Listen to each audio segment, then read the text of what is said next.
Per mia figlia la sorella e per me la figlia. Per Le volete tanto me, bene. tantissimo. E dorme con me, il mio cagnolino, cioè, tutta la nostra vita. Amy è una Jack Russell di 7 anni, per Olimpia Cristiano e per la figlia è molto più di un cane, è l'amica con cui condividere le giornate, i momenti belli e quelli più difficili.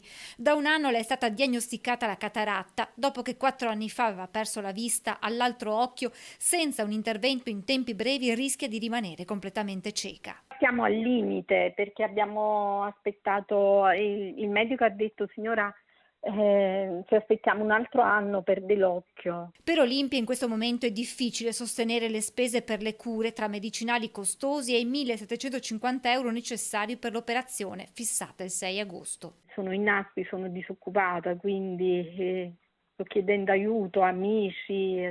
Olimpia, collaboratrice scolastica, in questi mesi sta facendo diversi lavoretti in attesa di poter riprendere la sua attività a scuola, ma l'intervento di Amy non può aspettare, per questo ha lanciato un appello sui social e aperto una raccolta fondi. Non dico tutto, ma almeno una piccola parte, anche con la promessa magari di restituire quando ce l'ho.